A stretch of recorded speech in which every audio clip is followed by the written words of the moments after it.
Fala incomparável, seja muito bem-vindo a Experian. Meu nome é Ezra Santana e no vídeo de hoje a gente vai fazer mais uma solução da nossa sprint, nosso desafio semanal. O desafio de hoje é bem legal.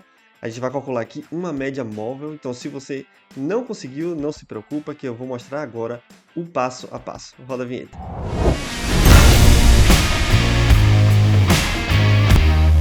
Bom, se você é novo aqui na Experian, seja muito bem-vindo. A gente tem vários desafios que a gente lança aí na comunidade, aberto ao público, qualquer pessoa pode participar, você pode participar, tá? A gente sempre deixa aqui na descrição do vídeo alguns links, né, que vai te direcionar ao desafio. Então você vai cair em uma página parecida com essa aqui que eu estou te mostrando, e aqui no desafio a gente te contextualiza, né? Passa uma simulação ali do problema, da situação, e o nosso print que é a solução que você deve se aproximar, onde você tem que chegar, ok? A gente mostra aqui também como você subir sua solução, a gente disponibiliza os dados aqui para você fazer os tratamentos e fazer a devolutiva, ok? Bom, qual é o desafio que a gente teve para essa semana aqui, ó? A gente vai calcular a média móvel, ok? Com alguns acréscimos, beleza? Então, o que é que a gente tem aqui nessa imagem? A gente tem o faturamento por dia, ok? E nessa linha branca aqui, na verdade, a gente tem o faturamento do ano passado, ou seja, o mesmo dia, só que um ano para trás, ok? E a gente tem aqui nessa linha azul a nossa média móvel. O que é a média móvel? Então, por exemplo, se a gente pegar o faturamento aqui desse dia, por exemplo, e como aqui a gente está com 15 dias, tá vendo? Ó? Então, o que é que vai acontecer? Ele vai comparar essa métrica, esse faturamento desse dia aqui, com a média dos últimos 15 dias para trás. Ok? Então, ele vai pegar a média desses dias aqui de faturamento e vai comparar com a média do faturamento do contexto ali. Ok? Só que aí tem um acréscimo que é essa, que ela é dinâmica, né? Então a gente vai acrescentar algum parâmetro, a gente vai ter que passar isso aqui dentro da função para que o usuário possa mexer ali quantos dias ele quer fazer essa média móvel, né? Se ele quer comparar com 7 dias, com 15, com 30, seja lá qual for a situação dele. Beleza? Vamos para a solução? Ok? Eu já tenho aqui com o meu Power BI já está aberto, eu já importei os dados, tá? Para a gente não perder tempo. Eu acho que os dados também não tem tanto tratamento que precisa ser feito assim, então já está praticamente pronto. Mas eu vou te mostrar aqui a estrutura que a gente tem, tá? Eu tenho aqui então a tabela de F-vendas, que é a tabela de faturamento, né? Então eu tenho aqui a nota fiscal, a data da emissão da nota, a data da visita, a data do vencimento. Eu tenho aqui a quantidade de itens, então a gente precisa prestar atenção nisso aqui, na nossa primeira métrica, né? Que é a quantidade de itens. A gente tem aqui também o valor unitário e a gente tem também o desconto. Então, a gente não tem na nossa tabela de F-vendas o valor total daquela venda, daquela nota fiscal, né? Então, a gente precisa fazer isso dentro da nossa fórmula, dentro do DAX. A gente vai usar a SumX para fazer isso, né? Então, a gente vai passar a tabelinha, que é F-vendas, e fazer essa operação aqui, ó, multiplicar a quantidade por quantidade pelo valor unitário e subtrair o desconto. Então a gente precisa fazer essa medida, beleza? Eu criei aqui também uma tabela calendário para a gente não perder tempo criando, a gente vai precisar para botar ali no eixo, tá? E fiz a relação da data aqui do calendário com a data da venda, a data da emissão, beleza? Bora para a prática agora, né? Então deixa eu abrir aqui, a gente vai criar nossa primeira, primeira DAX, aqui, primeira função. Eu vou clicar aqui em inserir dados, tá? Para a gente criar uma tabelinha para agrupar as nossas medidas. Isso aqui é uma boa prática para a gente fazer, para a gente não ficar depois perdido procurando onde é que está as nossas medidas. Então, basta inserir dados ali, escrever aqui medidas, carregar, ele já vai acrescentar essa tabelinha aqui na lateral, com uma única coluna única, que depois a gente pode até ocultar, para que essa tabelinha que a gente criou se transforme como se fosse de fato uma pasta de agrupamento de medidas, ok? Então vamos lá, vou clicar aqui no botão direito, nova medida, vou dar o nome de faturamento. Vou até aumentar aqui para ficar mais fácil para você. Faturamento vai ser igual. Então vamos lá. SumX é a tabela que a gente precisa passar primeiro, a tabela de vendas, F-vendas. E aí a gente vai agora usar a expressão que é fazer aqueles cálculos, né? Então a gente vai pegar aqui F-vendas, a quantidade de itens, aqui, quantidade de itens, vezes F-vendas, valor unitário, menos o nosso F-vendas desconto. A gente vai bater aqui o desconto do item. Ok? Fecho a minha SumX aqui, dou um Enter. Eu vou puxar só, vou criar logo uma tabelinha aqui para a gente ver a nossa medida aqui durante os dias, ok? Então, vou pegar aqui uma tabela de colunas e linhas. Essa aqui. Vou colocar aqui um pouco mais para baixo, porque a gente vai usar campo de fórmula. Aqui no eixo X eu vou colocar a minha data de calendário, data. E no eixo Y, que vai ser a minha medida que a gente acabou de criar agora, que foi a de faturamento. Então, um bocado assim, porque bora adicionar um segmentador aqui para a gente diminuir esse tanto de dia que está aparecendo aqui. Vou botar aqui o campo de data, de calendário, data, ampliar aqui um pouquinho, vou tirar esse controle deslizante, que eu não quero ele. E vou colocar aqui, ó, 2019, de janeiro, 1º de janeiro, até o final de fevereiro de 2019, ok? Fevereiro 28. Então a gente tem. E vou tirar esses rótulos também, que não vai precisar dele. Então aqui eu já tenho o meu faturamento por dia, né? De janeiro e fevereiro, ok?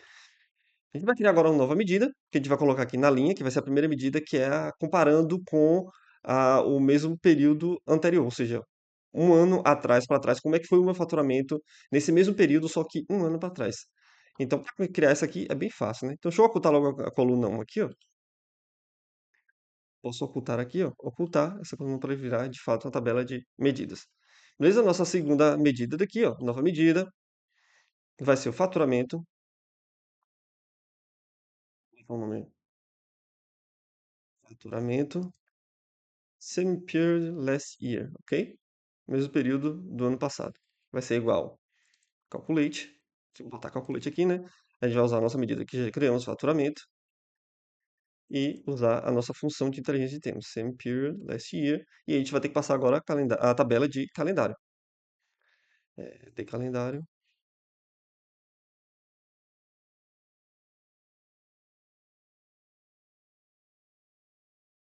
Aqui, deixa eu calculate. Vou esquecer de botar aqui a data. Calendário data.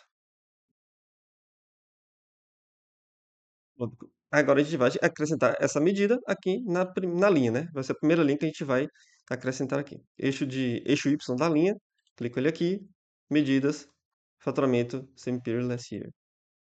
Ok? Olha lá.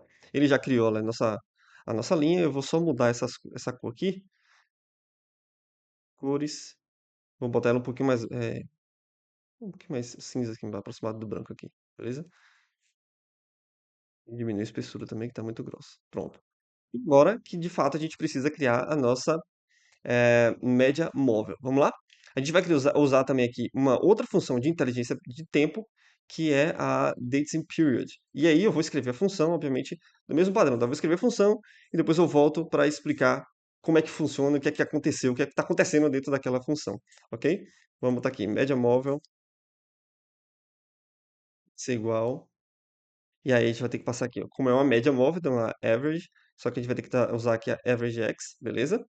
E aí a gente precisa do quê? Passar a tabela e passar a expressão. A gente vai criar a nossa tabela agora usando a dates in period. Dates in period vai ser igual. Então a gente vai passar de novo a tabela calendário, de calendário data, ok?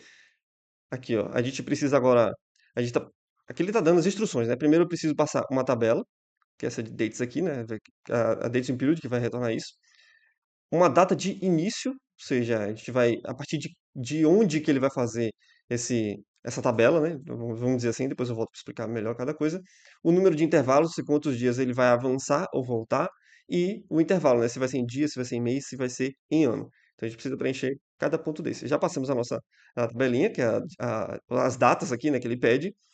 É, precisa a gente passar agora é, a data de início, né, para contar. Então a gente pode usar aqui a last date, ou a gente pode usar ainda, inclusive a máxima, max de calendário, tá?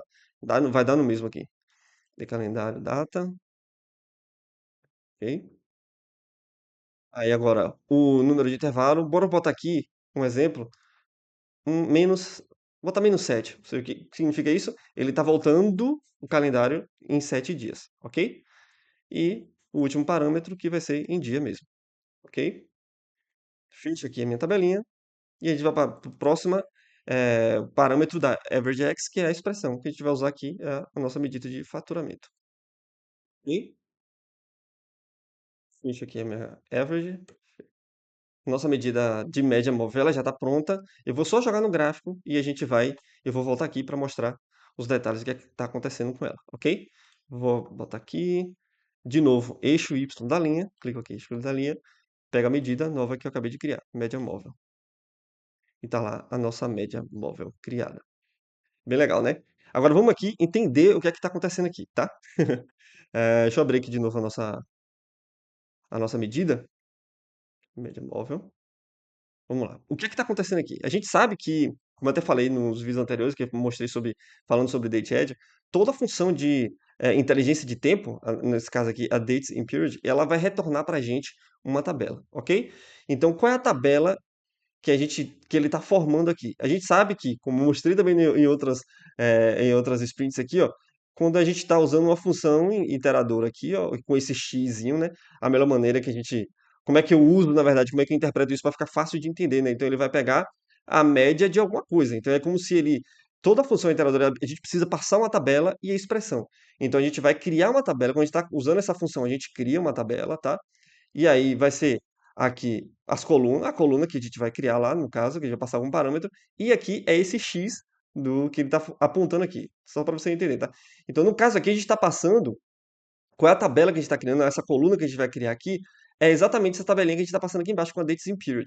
E como a dates in period ela é uma função de tabela, ela vai retornar uma tabela para a gente com base nesses parâmetros aqui. Ou seja, ele vai trazer algumas datas, beleza? E ele vai partir da last date, ou da máxima do calendário. Então, bora aqui para o gráfico aqui embaixo. O que é que acontece? Então, se eu estiver olhando para aqui, ó, para essa barrinha aqui, tá? O que é que ele vai acontecer aqui? Eu vou olhar para quantos dias ele tá me dizendo que eu vou voltar, então 7 dias aqui, ó. Então eu vou voltar aqui, ó, 1, 2, 3, 4, 5, 6, 7. Então a tabelinha que tá me gerando aqui nessa linha da Dates in Period é uma coluna com essas datas aqui, ó. Desse dia para trás, 7 dias. Então aí o que que ele vai fazer agora? Pegar o faturamento disso aqui. Então o que ele tá pegando aqui, ó, 7 dias, né? Então ele vai, como se fosse 7, 6, 5, 4, 3, 2, 1. E aí ele vai pegando o faturamento de cada um desses dias e aí depois ele aplica o average, que é a média dessa coluna X, a média disso aqui. Beleza? Então é exatamente isso que acontece. Então se eu tivesse passado 10 aqui, ele ia separar 10 dias aqui para trás, tirar a média desses 10, do faturamento desses 10 dias e jogar aqui no valor da barra do contexto que a gente está utilizando. Lembrando que a Dates in Period, ela sempre leva em consideração a data do contexto, tá? Então, se eu parei aqui, por exemplo, aqui, ó, se eu parei aqui no 10 de fevereiro, então 10 de fevereiro ele entra na tabelinha. Então vai ser 10 de fevereiro, 9 de fevereiro, 8, 7, 6, até quantos dias eu escolhi. Então é bem importante que isso fique bem claro. Então a average é que ele vai pegar uma tabelinha, passar uma tabelinha e pegar a média desse faturamento aqui. Então a tabelinha que a Dates in Period está gerando, ele vai pegar da última data, que é a data do contexto que a gente está olhando, e vai voltar a quantidade de dias que a gente passou aqui, criar a tabelinha com esses dias aí que ele passou, tirar a média do faturamento e jogar aqui no valor da coluna. Beleza? Ficou claro até aí?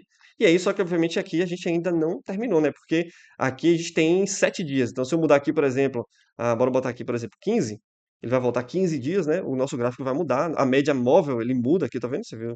Ele mexendo aqui, ele muda. Mesma coisa se eu botar aqui, por exemplo, 3 dias aqui, ele vai pegar a média dos últimos 3 dias e jogar no valor aqui. A gente precisa tornar isso aqui dinâmico para que o usuário possa escolher quantos dias ele quer comparar ali, quanto ele quer apontar ali da média móvel, né? Porque a média móvel é bem legal para diminuir, por exemplo, os problemas de sazonalidade, então é bem legal para fazer esses tipos de análise. Então, bora acrescentar esse parâmetro aqui para tornar essa quantidade de dias dinâmica, ok? Vou sair aqui e para a gente fazer isso é bem simples. A primeira coisa que eu vou fazer é clicar aqui em modelagem e vai acrescentar um novo parâmetro. Então, parâmetro de intervalo numérico. Eu vou botar aqui o nome de dias mesmo, tá? Vou botar aqui a quantidade de dias. Vai ser número inteiro. E o número mínimo aqui, bora botar um mesmo até o. Eu vou botar aqui 90. Botar 90, tá? Então ele vai permitir que o usuário faça ali uma média dos últimos 90 dias, dos últimos 3 meses. Seria mais ou menos isso, né? Mas dos últimos 90 dias a partir da data que ele está olhando. Então ele vai incrementando de um em um e eu vou acrescentar já o parâmetro aqui no meu dashboard, ok? Clico aqui em criar. Quando a gente acrescenta um parâmetro de campo, o que é que ele faz? O Power BI ele cria para a gente uma coluna. Vou te mostrar aqui, ó. Ele já adicionou aqui como se fosse uma tabelinha, tá vendo dias aqui selecionado? Então, se eu vim aqui em tabela, ó, ele cria para a gente uma tabelinha com aquele intervalo. Ele vai do 1 até o 90, que eu falei, tá vendo? Do 1 até o 90, se eu chegar aqui embaixo, ele vai chegar até o 90, e ele vai incrementando de 1 em 1, ok? É isso que ele está fazendo. E aí, ó, quando a gente chega, a gente já tem aqui nosso parâmetro. Deixa eu ver aqui, ó. Por exemplo, aqui ele está me retornando agora 30. A gente precisa pegar esse valor aqui e jogar ele na fórmula, lá na nossa fórmula de média móvel. Beleza? Como é que a gente vai recuperar esse valor aqui para jogar na fórmula? Ele cria também aqui junto, ó. Quando eu abro aqui, ó, o valor, tem aqui o dias e tem o valor dias. Se eu colocar aqui, se eu criar um cartão aqui, por exemplo, vou criar um cartão aqui qualquer, e vou jogar essa coluna, essa medida que ele também criou na hora que criou o parâmetro, que é esse valor dias. Quando eu seleciono e acrescento ele no cartão, ele vai me retornar exatamente aquilo que eu estou apontando dentro do meu parâmetro. Vai, ficou aqui em cima. Por exemplo, aqui, tá vendo? 30 é 30. Se eu diminuir aqui, ó, 13, ele vai mudar para 13 também. Ou seja, é esse valor aqui, essa medida que ele criou, automaticamente quando eu inserir o parâmetro, que a gente vai utilizar lá na nossa fórmula para a nossa média móvel ficar dinâmica. Então, eu posso deletar isso aqui, vou na nossa medida de média móvel. E agora, em vez de eu passar aqui, ó, os 3 dias, como eu defini aqui, a gente vai pegar aquela medida valor dias que ele criou. Beleza? Então, dou um Enter aqui, ele vai mudar ali para 13. Aqui, ó. E aqui agora a gente consegue manipular a quantidade de dias que o usuário vai fazer o cálculo da média móvel. Bem legal, né? Bom, se você gostou, deixa o seu like aqui. E lembrando que semana que vem a gente não vai ter a sprint, porque é a solução do nosso desafio Kickstart das lojas de brinquedos. Então, eu vou deixar o link aqui embaixo também, você pode clicar e participa, ainda dá tempo de você fazer essa solução e fazer a sua entrega. Quem sabe o seu dashboard não fica ali entre os destaques e aí Léo vai compartilhar, o canal da Experian também vai compartilhar. Então é uma boa oportunidade para você ganhar visibilidade. Então clica aqui embaixo, participa, porque é só participando que a gente realmente consegue adquirir o conhecimento que a gente precisa para desenvolver funções DAX. Beleza? Um forte abraço, a gente se vê num próximo vídeo. Falou!